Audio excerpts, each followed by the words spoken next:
Good morning. It's wonderful to be here in South Florida, and I'm pleased to be able to announce that we are going to be appointing the folks you see up here to the Broward County Commission for the vacancies that were recently created. And we're very excited that both Tori Alston and Jared Moskowitz will be able to serve the communities here. They're obviously both from here.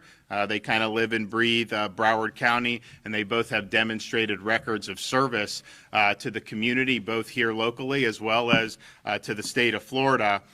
Tori went to high school in Pompano Beach, got his MBA from FAMU, and he's been involved in Broward County government, having served as the county's chief of staff for 3 years. He is currently the chief of staff for the Florida Department of Transportation, and he's been doing a great job there. People who do business in other states will always compliment Florida on how well our FDOT is run relative to other states. And during the pandemic, we were able to actually accelerate some key projects when people in the initial weeks and months were doing a lot of remote working. Traffic was less, and we took advantage of that. And so he really helped Kevin Tebow and the team get that in really good working order. And we're very happy we're fully funding this work program. We're going to continue with our infrastructure needs because obviously the state is growing, and we're going to have to get ahead of that. He is joined here with his wife Candace and their 2 children, Elliot and Tori, who are already going to school here in Broward County. And Candace is starting a new local business, and they spend their free time basically with family, traveling and fishing and going to the movies. I know a little bit about maybe not going to the movies publicly anymore. We don't have that, but we just had my daughter's 5th birthday party yesterday, and that was quite an experience. So we appreciate what he's done in service, and I know he's somebody that's respected across the board here in the community, and is somebody that's proven that he has the ability to work with people regardless of political party, which is very, very important. And I think the same can be said for Jared Moskowitz. Jared has had a lot of great achievements. A relatively young guy, obviously with a beautiful young family as well. He's done an awful lot, both when he was in Parkland, then as a state representative, and then more recently, of course, as the director of the Florida Division of Emergency Management. He's a native of Coral Springs and received his JD from Nova Southeastern University. He was instrumental in all things emergency response. He really improved the agency in so many different ways and made a great impact on a lot of people who were recovering from storms, people who needed help with COVID. We were actually able, when COVID first, in those early days, people were trying to figure out what was going on. Broward was the first part of the state where we started to see, case back then we thought a few cases was like really a big deal. So we were looking, and we brought the first in the country to mobilize National Guard to do these big testing sites. And it got Jared oversaw that. You actually had National Guard generals that would come down and look at that, and then they would then report to other states to try to do that. And so that was not only Jared, but that was actually right here in Broward County. And then as we started going on, we were the first state to bring vaccines directly to nursing homes, and Jared oversaw that. And actually the first nursing home we visited was here in Broward County. And then, of course, most recently, when we did the monoclonal antibody sites, we wouldn't have been, and Jared had moved on by then, but we would not have been able to do that as effectively if he had not put in a really good infrastructure. So I think that he's somebody who is always looking to kind of do the right thing by the people that he serves, and that's something that we really, really appreciate. Family, his kids have grown over the last couple of years, and we appreciate them very much. And the question that they asked when they found out he was getting an appointment, they thought he may have to go back to Tallahassee again. No, this is here locally, and so we're very happy about that. And I think both Tori and Jared are going to put the folks here in the community and their needs first. I don't think they're going to use this position to posture or to get involved in kind of useless political fights, and that's really important. We have a lot of potential in South Florida. A lot of people want to be here. A lot of people want to invest. Obviously, we've got a lot of people here that have been here for a while. We want to make sure that they have good communities. And local government stuff is very important. If you look around the country, when these local governments have really gone off the rails, and a lot of it's when you have one-party rule, you look and you see what's happened to San Francisco. It's a shell of its former self. You look at LA with all the homeless that they have, all the crime in Chicago. You look what's happened in New York City. This is as a result of policies. This is a result of ideology trumping the needs of the community. And so these are really important positions. And I think to have two folks here who have demonstrated records of putting service above self, people that will work with you regardless of your political party, and people that both understand that we have unique opportunities here in Florida at this point in our history.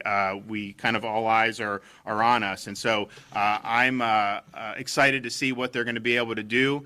We look forward to working with both of them from the governor's office. You know, when I was, for our first couple years, we had Shane Strum, who's here, as the chief of staff for the governor from Broward, and then we had Jared as the DEM, and so that was something where you know, they got a lot of love as a result of that, kind of naturally. But there was really good working relationships, you know, regardless of any of the political party differences, and that's something that I think is really important, and we want to make sure that we're going to be able to do that. So I'm going to let them come up and say some stuff, and then we're going to hear from the mayor. Where's the mayor? Is he? The mayor, and then we're going to hear from Chip. So, Tori.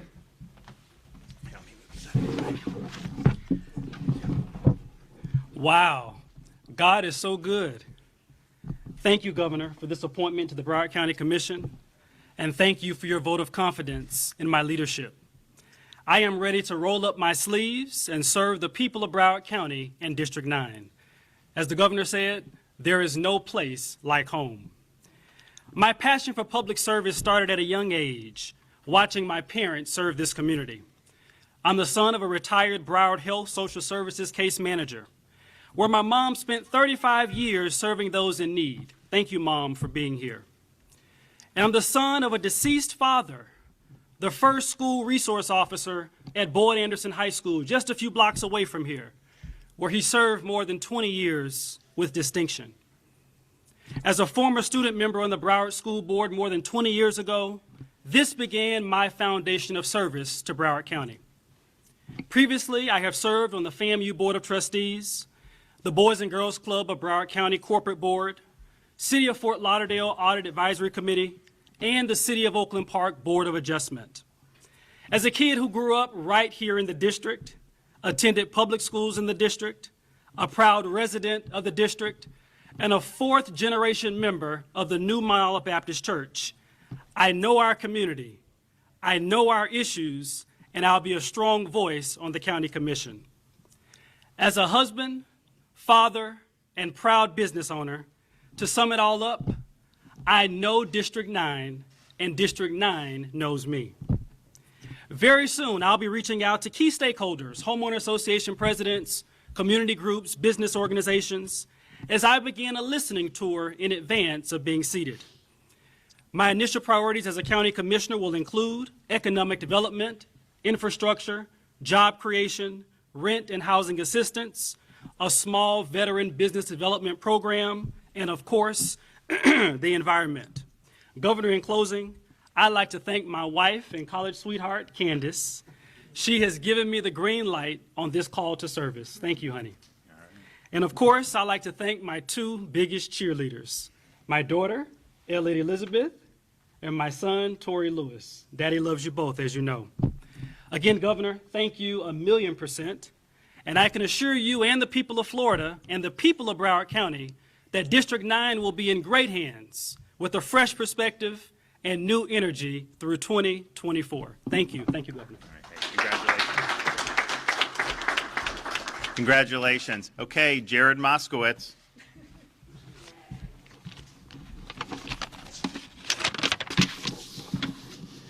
Well, thank you, Governor. Thank you for coming to Broward County today, and thank you for having the confidence in me yet again, first as the Director of Emergency Management in your administration, and now as a Broward County Commissioner. Let's just hope that this appointment is nowhere near as eventful as the last job you gave me.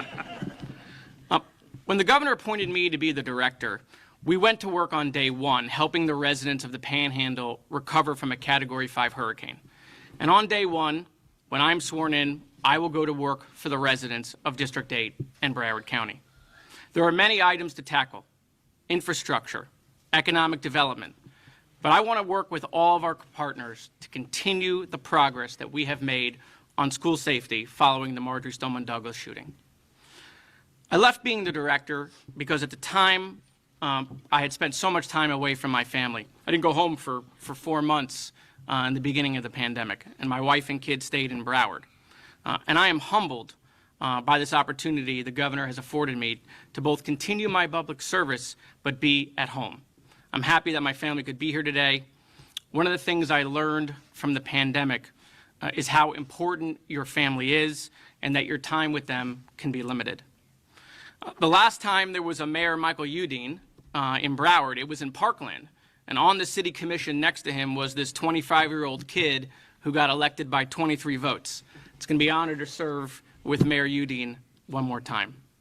I want to thank Commissioner Barbara Sharif for her service to Broward County. I look forward to continuing the great work she did on behalf of the residents of District 8. I want to congratulate Torrey Alston. It's going to be a pleasure to serve with him. I got to work with him when he was Chief of Staff at DOT, and he did a fantastic job there, and he's going to do a fantastic job for the residents of Broward. Governor, thank you again for this opportunity to serve at home. Congrats. Okay, Mayor, come on up. Congratulations. Thank you very much, Yeah, Governor. of course, of course. Good morning, everybody. It is my honor to be standing here as Broward County Mayor and to welcome two very qualified, fantastic members of the new Broward County Commission as they become seated. We are a collegial body that looks to work together for the benefit of all residents of Broward County. For our residents, our businesses, and our visitors, Broward County is an open and diverse community, and I look forward to working hard with you to bring the best results for all of our stakeholders as we move forward. As Jared said, it's my honor to be working with him again. The band's back together, and we'll go from there. And thank you, Governor. Yeah, of course. Thank you. Okay, Chip Lamarca. Thank you, Governor. County Commission work is important work, and I got elected with the two people who left to run for Congress. And so the two positions that these two folks will sit in their chairs were people I got elected with. And we did a lot of great work, and Michael Moskowitz, we did a lot of great work fighting for the people of Broward County, a lot of folks that are here. I want to say that I want to congratulate Jared, but really I'm here to say thank you, Governor. You know, I don't write many letters to you for folks that want to get appointed to something, and I've been in a position as a former party chair following Shane Strum that everyone asks for a letter or a phone call, and I have to tell you, I couldn't be more proud to put my name behind Torrey Alston. I know your story. I knew when you were chief of staff to one commissioner. I know you were chief of staff to another commissioner. When you ran for school board, and I know your record in Tallahassee serving the governor, and I appreciate what you've done for DOT.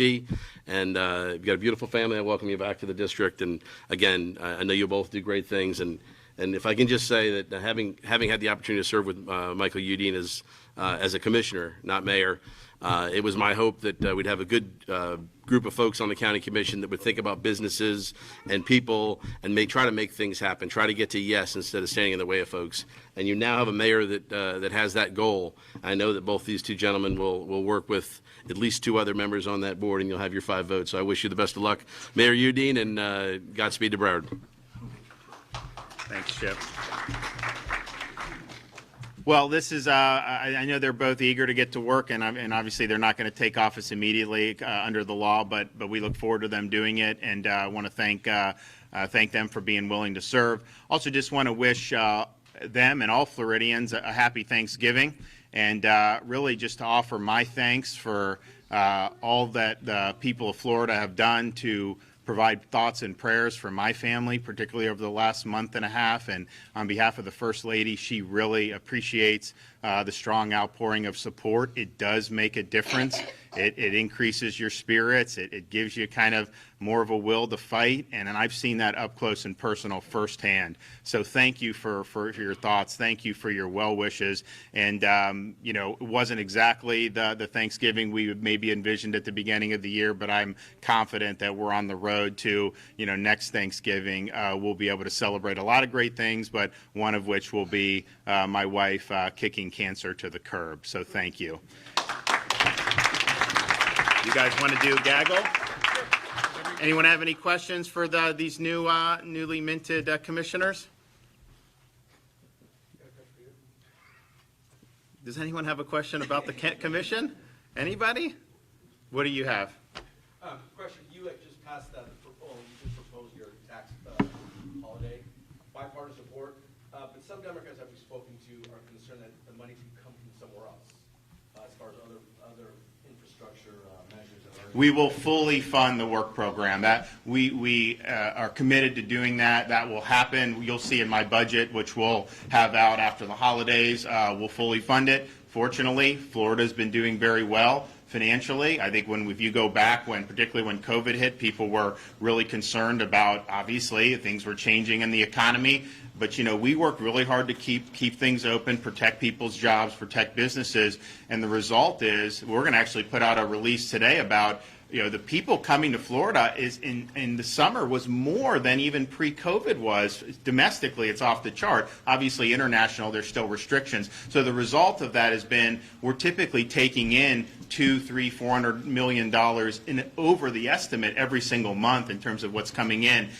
So we'll have the ability to do it. And look, at this point in time, when you have the inflation that we're seeing in the economy, some people dismissed it 6-7 months ago, but it's real, and it's causing people to it's pinching people. The number one place a lot of working folks get pinched is at the pump because you got to commute, particularly in parts of South Florida where folks have to commute to be able to get to their job. These are not easy commutes, so there's not really a way that they can just quote tighten their belt. These are kind of fixed costs, and the costs are now going up. It's something that they have to do. So I think it's really, really appropriate. I think it'll make a difference. And we were trying to figure out what we could do for sure. We actually looked at maybe tolls, but not everyone does toll roads, particularly in other parts of the state. And then you have these expressway authorities. We said, you know what? Here's whatever our share is of this gas tax. Why don't we just reduce it to zero and do that as long as we can? So I think it's going to be good. I think people will be happy, and they'll be happy with the budget to see what we've been able to accomplish. On the one hand, we're very prudent on how we spend. When COVID hit, I vetoed $1 billion, including my own job growth grant fund, because we didn't know. We wanted to make sure we would be able to handle things.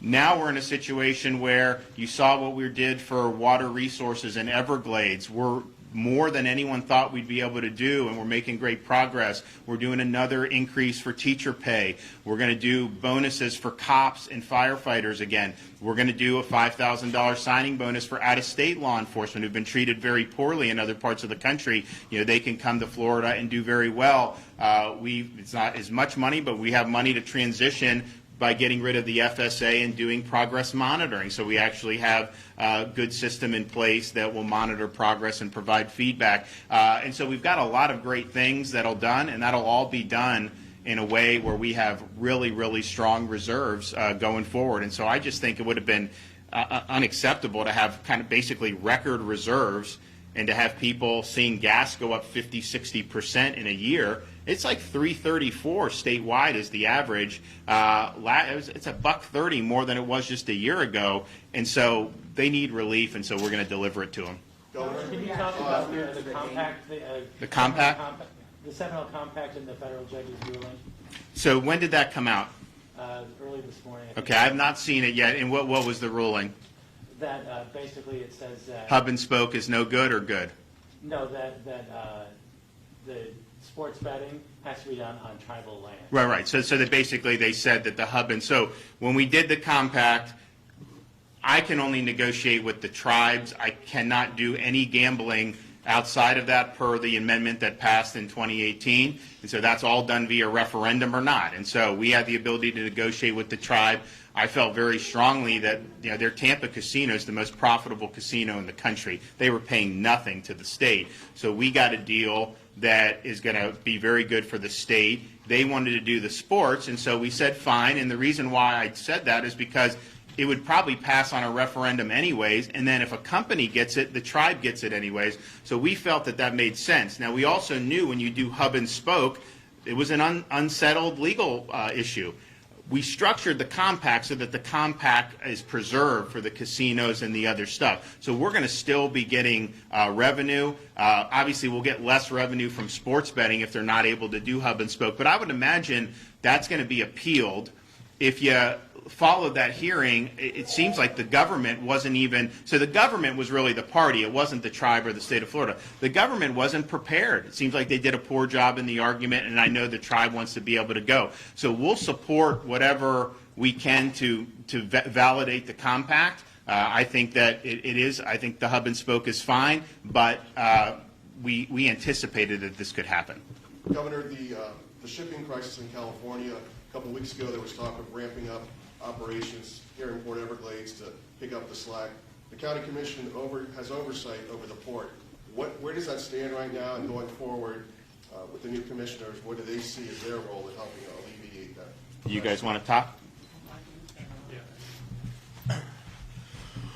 The county commission over the last few years has made major improvements in infrastructure. We've gone out and purchased post-Panamax cranes, which is available to offload bigger ships, ships that can come from farther districts that can cross the Panama Canal. We're putting the investment in as a county commission into Port Everglades, and our port is ready, willing, and able to accept more cargo, more petroleum, and more cruise passengers. We were the first port to start revenue-generating passenger cruising.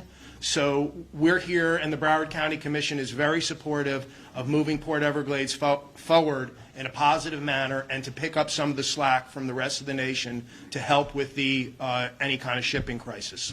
And we're, in the state, we've done almost $1 billion since I've been governor for our ports, and we're going to continue to do that. We believe that that's a key economic engine for the state of Florida. If we were in, when we did the initial announcement in Jacksport, they rerouted ships from Savannah to Jacksonville that were stuck. We've had ships come from India. So there's a lot of stuff. I think there's a lot of interest, and I know that different port directors have been negotiating with different companies. So I think the end result is going to be that the investments that we made are paying off and will pay off some more, and we're going to continue to make sure that Florida is a great destination for that, as well as a lot of the other stuff that's going on in terms of the economy. I mean, we're proud that we're a good place to do business. I think that if you look, I was actually talking to the mayor. I've talked to companies that want to bring more manufacturing to Florida, particularly South Florida.